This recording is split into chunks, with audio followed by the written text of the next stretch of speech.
অভিনয়টা আমি করবো। বৌদি আবার কি হলো? বৌদি সে আমাকে করতে দাও না। আরে আমি তো আর পারবো না বৌদি। বাবারে কি করতে ঠাকুরপো? আমি সব 20,000 টাকা দেবো, আমাকে একটু করতে দাও। ঠাকুরপো তুমি কি পাগল হলে? তুমি কেন বুঝতে পারছো না? ওরা তোমাকে জবাই করবে। মোটেই না, আমরা মোটেই তোমাকে জবাই করছি না। হ্যাঁ হ্যাঁ ঠিক ঠিক, বিশ্বাস করো পরেশ কাকা, আমরা তোমাকে কেউ জবাই করছি না, বিশ্বাস করো। পরেশ প্রেসিডেন্ট, তুমি চাপ নিও না, আমি আবার তোমার ছোটবেলা। হ্যালো আসবে, আমি হব ছোট লট ক্লাইভ। পরেশ কাকা, তুমি হবে লর্ড ক্লাইভ। সে কেমন লাগবে বলো বৌমা? সবই ঠিক আছে, শুধু একটু ভেবে নেবে যে তোমার চামড়াটা ট্যান হয়ে গেছে। সে চামড়া কি হয়েছে বৌমা? ট্যান হয়েছে, কালো হয়ে গেছে। সে ঠিক আছে, সে কালো সাহেবকে দেখবে, সে 20,000 টাকা দিয়ে যাবো বৌদি। সে আমি অভিনয়টা করবো। অভিনয়টা সে আমার রক্তে আছে, অভিনয় সে আমার বংশে আছে।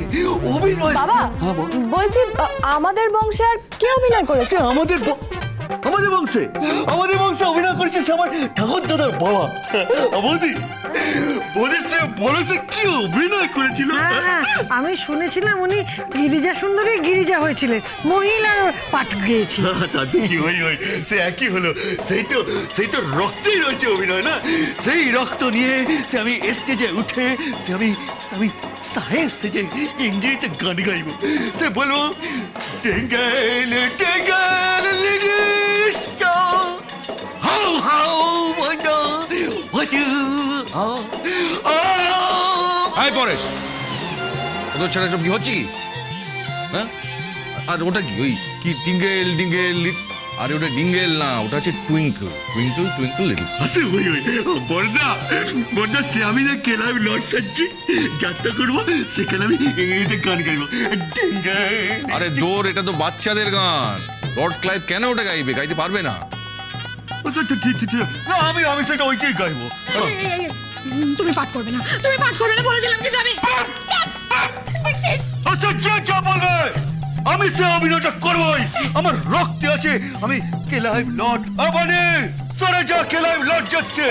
Dingle dingle little star. কেটাই কোন এই রক্তকিনি জলে পড়ে শেষ হয়ে গেল। মানে তুই আর তোমার চোখ করছি সে স্টেশন রোডে গিয়ে সে আয়না বসানো কালো জামাটা সে কিনে আনি। আচ্ছা তারপর না একটা লাল জামা সে অর্ডার দিয়ে আসো, বুঝলি তো? এবারে সব পোশাক সে আমার নিজে হবে। শুধু একটা সুযোগ দে, আমি 20,000 টাকা দেবো।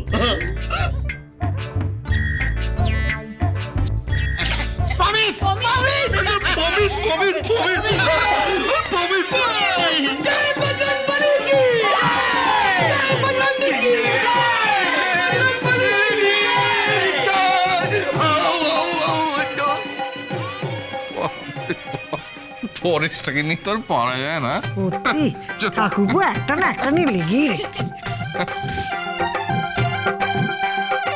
যা, কাকা মনে হয় গেল। তুমি এই বছর পাঠ করবে না? আগের বছর তো তুমি বজরংবলী সেজেছিলে। হ্যাঁ, আগের বছরে বজরংবলী সেজেছিলাম, কিন্তু এই বছর তো বজরংবলী পাঠ হচ্ছে না। আর বজরংবলী পাঠ হলেও আমি করতে পারতাম না। কিন্তু কেন? আসলে আমি তো আর ব্রহ্মচারী নই, আমি আর বিশুদ্ধ নই, সব ভেজাল ঢুকে গেছে। ভেজাল? কি ভেজাল ঢুকেছে? ওই যে আপনি তুই মানে তুমি। তনোজ, তুমি খাবে কখন বলো তো? বেলা তো হয়ে যাচ্ছে, গিয়ে খেয়ে নাও না। তুমি খেয়ে নাও, আমি পরে খেয়ে নেবো। ওমা তুমি না খেলে আমি খাই? কি বলছো তুমি? তুমি এর আগে কখনো খাওনি আমি না খেলে? না। কে তনুজবাবু, আপনি না খেলে বৌমনি খাবার খান? না। সে কি বিয়ে করেছেন অথচ স্ত্রীর খবর রাখেন না?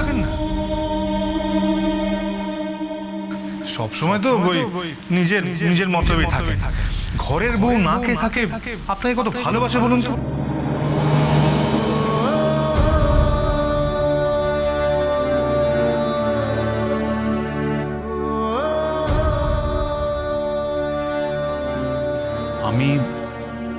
আমি না খেলে তো তুমি আবার খাও না, তাই না? সেই বিয়ের পর থেকে মশাই আমার জন্য তোমার আর সময় কোথায়?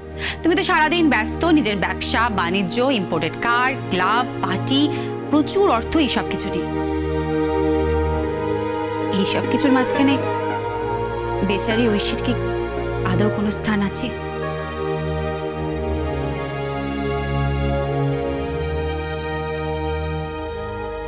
ঐশী,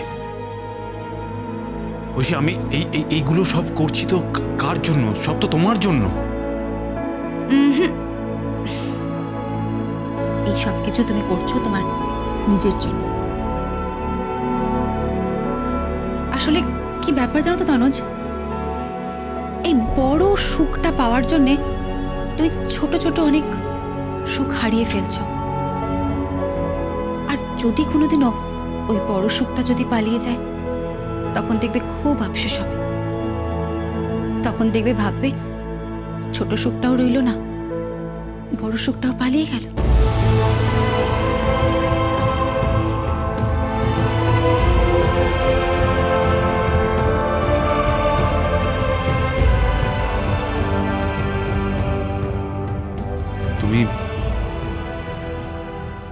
তুমি খুব অসুখী, তাই না?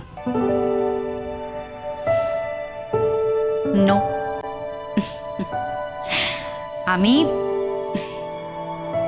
তোমার সাথে বিয়ে করে খুব সুখী, খুব। সত্যি বলতে কি তনুজ, আমাদের সম্বন্ধ করে বিয়ে হলো, you R my first love. তুমি আমার প্রথম প্রেম।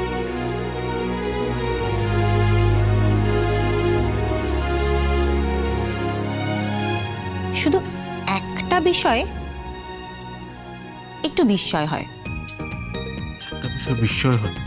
আচ্ছা, কি বিষয় শুনি? এই যে তোমার প্রেমে আমি কি করে পড়লাম। ও আচ্ছা, তুমি আমার প্রেমে কি করে পড়লে? ও আচ্ছা, তবে রে, হ্যাঁ ঐশী, এটা কিন্তু ঠিক হচ্ছে না। দাঁড়াও, তবে ঐশী, শোনো।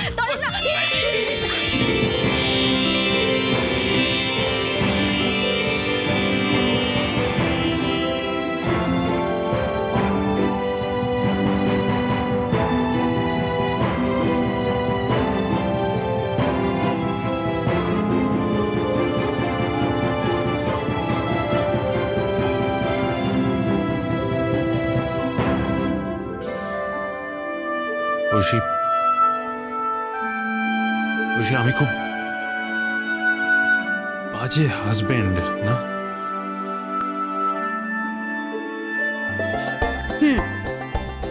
তা একটু বাজে তো বটেই। আসলে কি বলতো, শিবের না দুটো রূপ, একটা হচ্ছে রুদ্র রূপ, আরেকটা হচ্ছে প্রেমিক রূপ। তুমি পেয়েছো সেই রুদ্র রূপটা, সারাক্ষণ শুধু ভাঙচুর। শিব পার্বতীকে যে কত ভালোবাসে, কাশ ওই প্রেমিক রূপটা আমি একটু দেখতে পেতাম। আর যদি তোমাকে সেই প্রেমিক রূপটা দেখাই তাহলে? সত্যি দেখাবে? হ্যাঁ, দেখাবো তো। তারপর কি হবে? তাহলে আমার এই জীবনটা ধন্য হবে মশাই। রিয়েলি? সবচেয়ে বড় বিষয়, যদি তুমি আমাকে একটা ছোট্ট লক্ষ্মী, গণেশ কিংবা কার্তিক, সরস্বতী কিছু একটা দাও না, তাহলে আমার জীবনটা ধন্য হয়ে যাবে তনুজ। আমার এই রুক্ষ সূক্ষ্ম পৃথিবীতে বর্ষা নামবে। খোকা বাবু